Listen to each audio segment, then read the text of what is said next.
Neste vídeo eu vou apresentar um pouco sobre as origens da ciência dos temperamentos e as suas atualizações até chegar nos dias de hoje. Muitas pessoas se perguntam com curiosidades de onde veio esse conhecimento, ainda está em vigor, está desatualizado, é do passado, é de hoje, é da antiguidade. Bom, tudo isso e muito mais no vídeo de hoje sobre as origens dos temperamentos.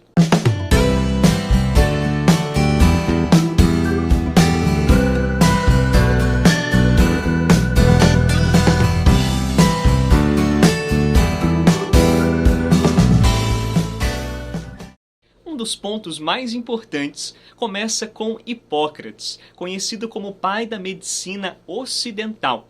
Ele nasceu por volta de 460 a.C. e faleceu por volta de 377. Hipócrates dizia que o nosso corpo é formado por 4 tipos de líquidos, ou 4 tipos de fluidos, que seria a bilis amarela do fígado, a bile negra dos rins, a fleuma dos pulmões e o sangue do coração. Com base numa mistura, num desequilíbrio desses fluidos no corpo de uma pessoa, poderia-se enquadrar cada pessoa numa categoria de temperamento. Por exemplo, o colérico ele teria mais fluido de bilis amarela, o sanguíneo mais sangue do coração, o fleumático mais a fleuma dos pulmões, e o melancólico mais a bile negra dos rins. Olhando assim, até parece um pouco engraçado pensar nesses 4 fluidos, mas é assim que a medicina ocidental começa a ajudar muitas pessoas, a curar muitas pessoas, e esse pensamento permanece até por volta de 1500 depois de Cristo, né? Pertinho da nossa época agora, só se atualiza por conta de novos equipamentos, novas ferramentas que vão surgindo e novas formas de analisar o corpo humano que identificam que não é bem assim, nós não somos formados somente por esses 4 fluidos corporais.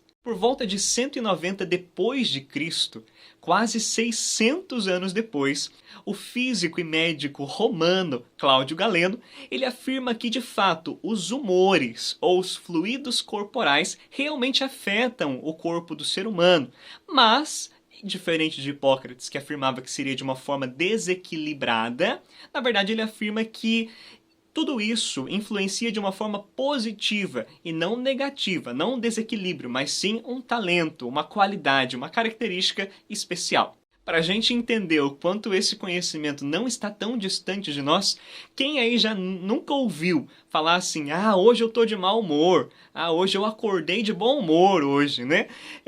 Isso tudo é dizer também, hoje eu estou com os meus humores, os meus fluidos corporais desequilibrados ou equilibrados, né? Para indicar se nós estamos de bom ou mau humor, para a gente entender o quanto esse conhecimento ainda permanece entre nós. Além disso, Cláudio Galeno, ele percebe que esses humores, esses fluidos corporais presente no temperamento de cada pessoa, carregava também algumas características psicológicas, características comportamentais. O sanguíneo, ele era mais ansioso e otimista, o melancólico era doloroso, o colérico apaixonado e o fleumático mais calmo. Voltando um pouquinho, Platão, um grande filósofo grego, ele vai dizer assim, ele que nasceu por volta de 427 a.C. e faleceu por volta de 347, ele vai afirmar no seu livro intitulado República que também existem 4 tipos de comportamentos, 4 tipos de caracteres, né? De características comportamentais das pessoas. E essas características também contribuem de algum modo para a vida da sociedade. Um psicólogo clínico chamado David Keirsey, ele correlaciona esses 4 caracteres de Platão aos 4 temperamentos. Ele vai dizer assim, o icônico de Platão era o artístico ou sanguíneo, o pístique era o guardião ou cuidador, que é melancólico, o noétique era um idealista ou o colérico, e o dianoétique era o racional, ou investigador lógico, ou o fleumático. Já lá no século XVI, Um físico suíço chamado Paracelsus vai comparar os 4 temperamentos aos 4 elementos, que seria a água, a terra, o ar e o fogo. Como eu já tinha falado pelo menos um pouquinho sobre isso e prometido que ia voltar sobre esse tema, vale a pena ressaltar algumas características do porquê os elementos e os temperamentos são comparados. Vamos lá! O fogo é comparado ao temperamento colérico, porque assim como o fogo tem uma característica de expansão, ele que se alastra entre aquilo que ele vai queimando, o colérico também tem essa característica de expansão. E além disso, o fogo também tem a característica de transformar aquilo que ele toca. Assim como o colérico tem essa necessidade de transformar os ambientes aonde ele passa e também muitas vezes até mesmo as pessoas com as quais ele convive. O elemento ar é comparado ao temperamento sanguíneo, porque assim como o ar se encaixa em qualquer lugar onde ele estiver, o sanguíneo também tem essa característica de flexibilidade, uma certa leveza que causa também mais impressão de alegria no seu temperamento. Além de os sanguíneos refrescarem muito bem como o ar, o ambiente que eles frequentam, as pessoas com quem eles convivem, com a sua alegria, a distração, a sua leveza e diversão. A água é comparada ao temperamento fleumático, porque assim como a água também se encaixa em vários lugares onde se coloca e ela toma a forma do ambiente onde ela estiver, né? Se eu colocar um pouco da água num cubinho de gelo, numa bacia, num copo, enfim, a água toma a forma do objeto onde ela estiver dentro. E o fleumático também tem uma tendência grande, uma suscetibilidade muito maior de tomar a forma, de se moldar a partir das pessoas com quem ele convive e admira e os ambientes no qual ele está e frequenta. Além de ter aspectos de tranquilidade, de paz, de sossego, assim como nós podemos sentir muito bem quando nós contemplamos uma lagoa, um rio e até mesmo nós nos sentimos no mar, por exemplo, numa praia. A terra é comparada ao melancólico, pois ela é sólida e é firme, assim como esse temperamento.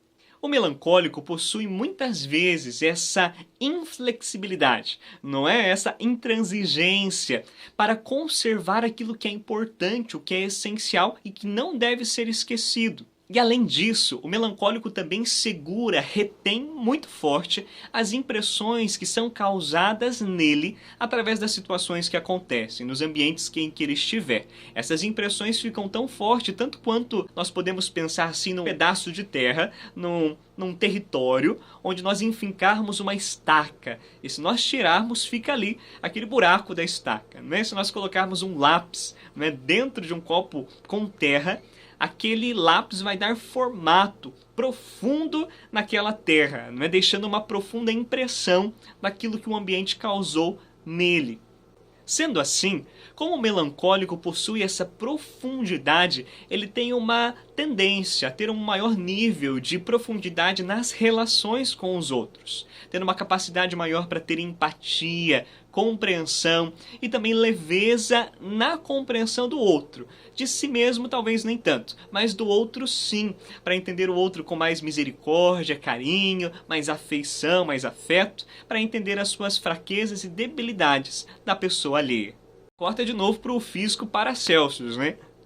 Paracelsus ainda adicionou o conceito de quinto temperamento, né? Expande-se se quiser, né? Ou quintessência, que seria a ligação perfeita, a união perfeita entre os 4 temperamentos. E é exatamente aí que dei alguns palpites lá no começo dos primeiros vídeos, falando que nesse quinto temperamento nós poderíamos pensar no temperamento até mesmo do Senhor Jesus e da Santíssima Virgem Maria, por poderem ter um equilíbrio total dos seus temperamentos, a perfeição das virtudes, qualidades e sem desequilíbrios que é própria de cada temperamento, mas sim uma união perfeita num quinto temperamento, numa quinta essência, que seria própria dos Imaculados. E quem sabe, não é? Daí nós poderíamos abrir uma discussão teológica muito alta, muito grande, né? Sobre se nós seremos assim no paraíso, se nós seremos assim no céu. Nós herdaremos um quinto temperamento ou vamos manter nosso temperamento de origem? Eis a questão.